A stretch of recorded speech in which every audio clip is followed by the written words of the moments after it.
સંગીત ગાયન, નૃત્ય, વાદ્ય ત્રણેયમાં ભાગ ભજવે છે. ભાગ્યે જ કોઈ એવા વ્યક્તિ હશે જેને સંગીત પસંદ ન હોય. લગભગ દરેકને સંગીતમાં રસ હોય છે. તેમાં જરૂરી નથી કે તમને ગાતા આવડતું હોય, નૃત્ય કરતા આવડતું હોય કે કોઈ વાદ્ય વગાડતા આવડતું હોય. જો તમે સંગીતને સાંભળીને તેને પોતાના અંતરાત્મામાં ઉતારી શકો છો, મતલબ કે તમને સંગીતમાં રસ છે. તમે સંગીતને સમજો છો, સંગીતને અનુભવી શકો છો. 21 જૂન વિશ્વ સંગીત દિવસ નિમિત્તે આપણા જીવનમાં સંગીતના મહત્વ વિશે સમજીએ. આજે આંતરરાષ્ટ્રીય યોગ દિવસ તો છે જ, પણ સાથે સાથે આજે આંતરરાષ્ટ્રીય સંગીત દિવસ પણ છે. સંગીત કે જે હંમેશા વર્ષોથી પૌરાણિક કાળથી જે આપણા કલ્ચર સાથે, આપણા સંસ્કૃતિ અને આપણા વારસા સાથે સંકળાયેલું છે, એવું આ સંગીતના પ્રચાર પ્રસાર માટે આ દિવસ ઉજવવામાં આવે છે.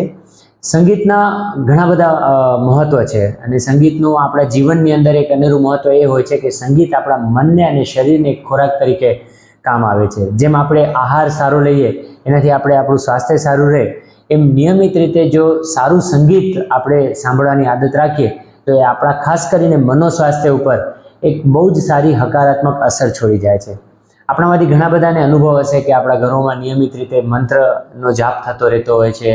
ક્યારેક આપણે સારા સાંસ્કૃતિક જે સંગીત છે, શાસ્ત્રોક્ત સંગીત છે, એ સાંભળતા હોઈએ છીએ, તો એના કારણે આપણા મનની અંદર એક પોઝિટિવિટી સતત આવતી રહે છે. તો એક સંગીત જે છે એ આપણી અંદર એક હકારાત્મક અભિગમ તો લાવે જ છે, પણ સાથે સાથે આપણા મનોસ્વાસ્થ્યને પણ સારું રાખે છે.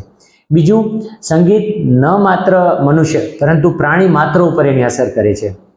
ઘણા બધા રિસર્ચિસ બતાવે છે કે જો વનસ્પતિના છોડની આસપાસ કે ગાય જેવા ઘણા બધા જે આપણા જે આસપાસ જે પ્રાણીઓ જોવા મળે છે, એમની આસપાસ જો નિયમિત રીતે સંગીતનો ઉપયોગ કરવામાં આવે તો એ લોકોની જે પ્રોડક્ટિવિટી હોય એ પ્રોડક્ટિવિટીમાં પણ વધારો આપણને જોવા મળે છે.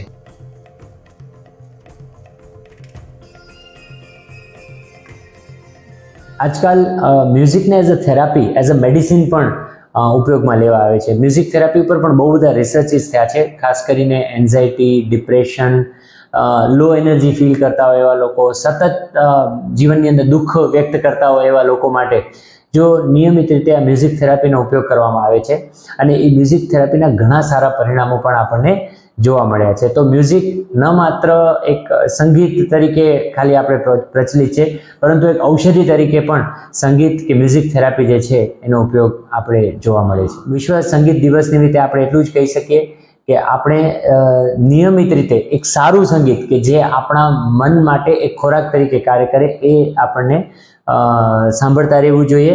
અને જેમ ખોરાકમાં ફાસ્ટ ફૂડ હોય, એમ સંગીતની અંદર પણ ફાસ્ટ મ્યુઝિક્સ હોય છે કે જે આપણા શરીર માટે કે મન માટે નુકસાનકારક હોય છે. તો સંગીત દિવસના નિમિત્તે એ પણ આપણે સમાજને એક સંદેશો આપીએ કે કયા પ્રકારનું સંગીત સાંભળવું એ પણ અત્યંત જરૂરી હોય છે. કારણ કે સંગીત જેમ મનને શાંત કરે છે, મનને આતંકિત પણ કરી શકે છે.